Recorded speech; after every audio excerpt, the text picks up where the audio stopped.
Un momento devocional con el pastor Víctor Manuel Buitrago. He optado por ser fiel, un compromiso transformador con Dios.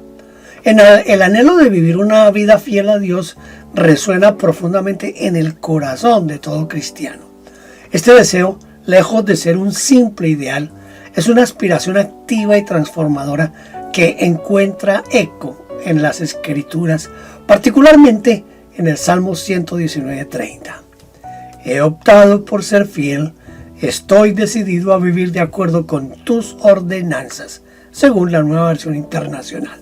Este versículo no solo refleja una declaración de fe, sino también un compromiso intencional, un acto de voluntad que trasciende las emociones pasajeras. La fidelidad en este contexto no es un accidente ni un sentimiento fugaz, sino una decisión deliberada que surge de un conocimiento profundo de Dios y de un deseo ardiente de alinear la vida con sus principios. Sin embargo, este compromiso, aunque noble, no está exento de desafíos. Las imperfecciones humanas, las tentaciones del mundo y las luchas internas a menudo obstaculizan el camino hacia una fidelidad constante. Este devocional explora el significado de optar por ser fiel, el contexto bíblico de esta elección, los obstáculos que enfrentamos, las herramientas que Dios nos provee y la esperanza de que nos sostiene en este viaje espiritual. Miremos un poco el contexto del Salmo 119, versículo 30.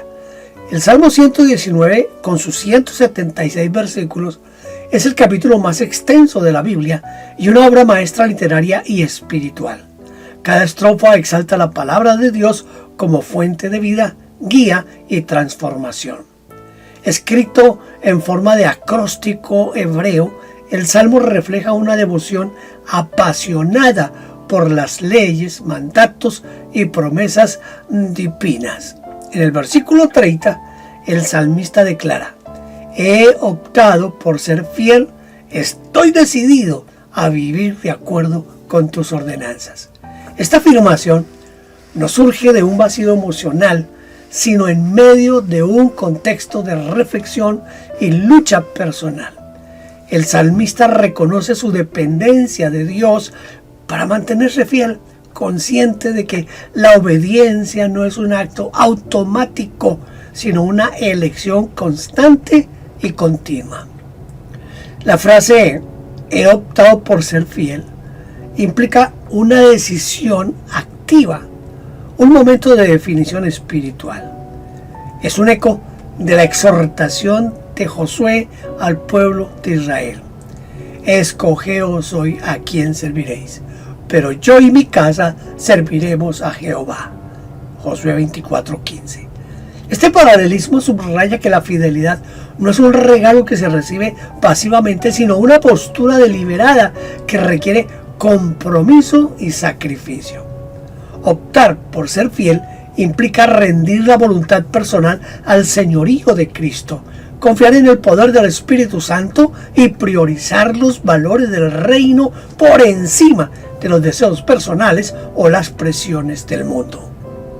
La lucha entre el deseo y la realidad, esto es algo que hay que mirar. Aunque el deseo de ser fiel es genuino, la realidad de la condición humana introduce una tensión constante. El apóstol Pablo describe esta lucha con una honestidad desgarradora en Romanos capítulo 7, versículo 19. Porque no hago el bien que quiero, sino el mal que no quiero, eso hago. Esta confesión captura la dicotomía que todo creyente enfrenta. El anhelo de vivir para Dios choca con la fragilidad de la carne y la persistente influencia del pecado. La fidelidad entonces se mide por la ausencia de tentaciones o fracasos. No se mide por la ausencia de tentaciones o fracasos, sino por la perseverancia en medio de ellos. Jesús mismo reconoció esta lucha cuando advirtió a sus discípulos: velad y orad para que no entréis en tentación. El espíritu, la verdad, está dispuesto, pero la carne es débil. Mateo 26:41. Esta advertencia no busca condenar, sino recordar que la debilidad humana no es el fin de la historia. La gracia de Dios se convierte en el puente que conecta nuestro deseo de fidelidad con la capacidad de vivirla. Un ejemplo poderoso de esta lucha es la vida del apóstol Pedro. En un momento de fervor, Pedro afirmó estar dispuesto a dar su vida por Jesús. Sin embargo, horas más tarde, lo negó 3 veces bajo la presión del miedo. Este fracaso podría haber definido su historia, pero la gracia de Cristo lo restauró. Pedro no solo fue perdonado, sino que fue transformado en un líder valiente, que predicó con poder el día de Pentecostés y se convirtió en una columna de la iglesia del primer siglo. Su vida ilustra que la fidelidad no es la ausencia de caídas, sino la disposición a levantarse, a arrepentirse y seguir adelante con un corazón renovado. Hay algunas herramientas para cultivar la fidelidad. Dios, en su infinita sabiduría, no nos deja solos en nuestra búsqueda de fidelidad. Las Escrituras, la Biblia, nos proveen herramientas prácticas y espirituales para fortalecer nuestro compromiso con el Señor Jesucristo. A continuación, quiero que exploremos algunas de estas disciplinas esenciales. Primero, la oración como fundamento. La oración es el canal a través del cual el creyente se conecta con la fuente de toda fortaleza. Jesús enseñó la importancia de orar sin desmayar. Y Pablo exhortó: orad sin cesar. La oración no solo es un acto de súplica, sino también de rendición. En momentos de debilidad, como cuando Jesús oró en el Getsemaní, la oración nos pone en el camino, en la línea, con la voluntad de Dios y renueva nuestro espíritu. Por ejemplo, el hábito diario de dedicar tiempo a la oración matutina puede transformar nuestra perspectiva, dándonos claridad y fuerza para enfrentar los desafíos del día. En segundo lugar, el estudio de la Biblia, de la palabra de Dios. La palabra de Dios es una lámpara que ilumina nuestro camino.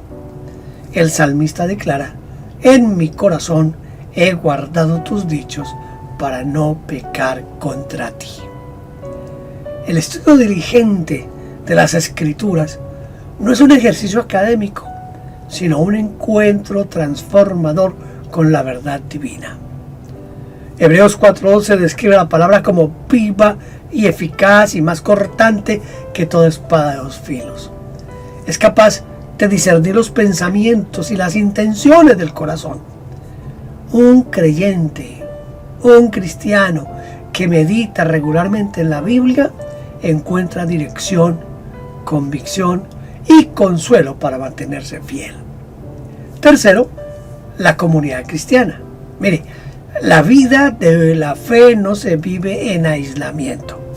Hebreos 10 del 24 al 25 nos exhorta: considerémonos unos a otros para estimularnos al amor y a las buenas obras, no dejando de congregarnos.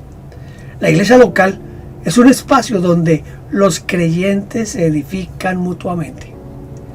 Allí comparten sus luchas y celebran sus victorias. Por ejemplo, un grupo pequeño de estudio bíblico puede convertirse en un refugio donde los creyentes se animan a perseverar, se corrigen con amor, oran unos por otros. El ejemplo de los primeros cristianos, quienes perseveraban en la doctrina de los apóstoles, en la comunión unos con otros, en el partimiento del pan y en las oraciones, como nos dice Hechos 2:42, nos inspira a buscar la fortaleza dentro de la comunidad, dentro de la iglesia. Cuarto, la obediencia en lo cotidiano. El Señor Jesús enseñó que el que es fiel en lo muy poco, también en lo más es fiel. La fidelidad se construye en las pequeñas decisiones diarias.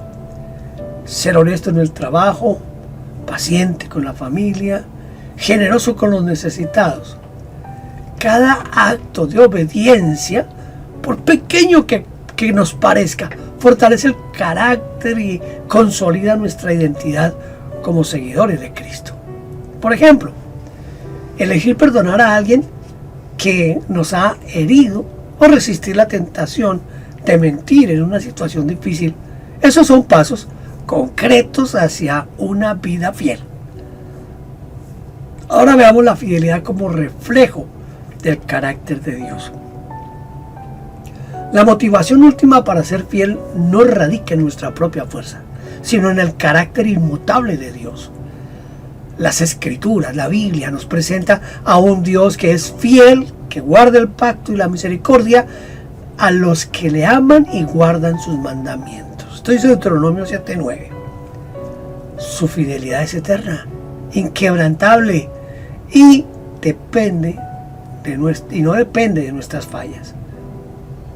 Como dice 2 Timoteo 2:13, si fuéramos infieles, Él permanece fiel, porque no puede negarse a sí mismo. Esta verdad es un ancla para el alma del creyente, incluso cuando fallamos. Cuando nosotros fallamos, Dios no nos abandona. Su amor nos sostiene, su gracia nos restaura y su espíritu nos capacita para seguir adelante. Un ejemplo histórico que ilustra esta verdad es la vida de Juan Wesley. Él fue el fundador de la iglesia metodista, del metodismo. A pesar de su ferviente deseo de servir a Dios, Juan Wesley enfrentó momentos de duda y fracaso espiritual en sus primeros años de ministerio. Sin embargo, su encuentro con la gracia de Dios en Aldersgate en 1738 transformó su vida. A partir de entonces, su compromiso con la fidelidad se fortaleció y su ministerio impactó a miles de personas. Yo diría que a millones, porque todavía hoy está en acción. La historia de Wesley nos recuerda que la fidelidad de Dios es el fundamento sobre el cual construimos nuestra propia fidelidad. Perseverancia y gracia. Este es el equilibrio perfecto. Perseverancia y gracia. Optar por ser fieles es un compromiso que requiere perseverancia. Gálatas 6:9 nos anima: no nos cansemos pues de hacer el bien, porque a su tiempo segaremos si no desmayamos. La fidelidad no es un evento aislado, sino que es más bien un proceso continuo de renovación diaria. Cada nuevo día trae consigo la oportunidad de reafirmar nuestro compromiso con Dios, incluso cuando enfrentamos desánimo o dificultades. Sin embargo, la perseverancia no debe confundirse con el esfuerzo humano desprovisto de gracia. Tito, capítulo 2, versículos 11 y 12 nos enseña que la gracia de Dios se ha manifestado para salvación a todos los hombres, enseñándonos que renunciando a la impiedad y a los deseos mundanos, vivamos en este siglo sobria, justa y piadosamente. La gracia no solo nos perdona cuando fallamos, sino que también nos empodera para obedecer. Es el Espíritu Santo quien nos transforma de gloria en gloria, moldeando nuestro carácter para reflejar más plenamente la imagen de Cristo. Un ejemplo contemporáneo de esta dinámica es la vida de muchos cristianos que enfrentan persecución en diferentes partes del mundo, en países donde profesar la fe cristiana conlleva riesgos a los creyentes. Pero allí los hermanos demuestran fidelidad al asistir a reuniones clandestinas, compartir el Evangelio a pesar de las amenazas y confiar en Dios en medio de esa adversidad. Su ejemplo nos desafía a valorar la libertad que tenemos y a perseverar en nuestra propia fidelidad, incluso en los desafíos cotidianos. Ya para concluir, un viaje de fidelidad sostenido por la gracia es optar por ser fiel, como declara Salmo 119:30. Es un compromiso transformador que define la vida del creyente. No es un camino exento de dificultades, pero es un viaje lleno de esperanza, sostenido por la gracia de un Dios que nunca falla. La fidelidad no implica perfección, sino una lealtad persistente que se renueva día a día. A través de la oración ferviente, del estudio diligente de la Biblia, la palabra de Dios, el apoyo de la iglesia, de la comunidad cristiana y la obediencia práctica, los creyentes pueden cultivar una vida que glorifique a Dios y refleje su carácter. La historia de la iglesia está llena de hombres y mujeres que, a pesar de sus luchas, optaron por ser fieles. Desde los apóstoles hasta los mártires, desde los reformadores hasta los creyentes anónimos de hoy, su legado nos inspira a seguir adelante. Como escribió el apóstol Pablo: he peleado la buena batalla, he acabado la carrera, he guardado la fe. Que estas palabras sean también nuestro testimonio al vivir una vida marcada por la fidelidad a un Dios que nos sostiene, nos restaura y nos guía hacia su propósito eterno. Estas son mis palabras finales para esta meditación. Esta meditación busca no solo informar, sino también inspirar a los lectores a renovar su compromiso con la fidelidad. Al integrar ejemplos bíblicos, históricos y contemporáneos junto con aplicaciones prácticas, este devocional se convierte en una herramienta pastoral que invita a la reflexión y a la acción. La fidelidad es un viaje, no un destino, y en cada paso Dios camina con nosotros. ¿Podría usted decir como el salmista: hoy he decidido ser fiel? ¿Podría decir eso? Hoy he decidido ser fiel. Si no, dígalo en este momento: hoy he decidido ser fiel. Y dígalo mañana, y dígalo cada día al levantarse: hoy he decidido ser fiel. Dios le siga dando abundantes bendiciones a su vida, y espero que este devocional lo anime a ser fiel al Señor. Muchas bendiciones. Gracias por vernos. No olvide suscribirse y tocar la campanita. Toda la gloria sea para Dios.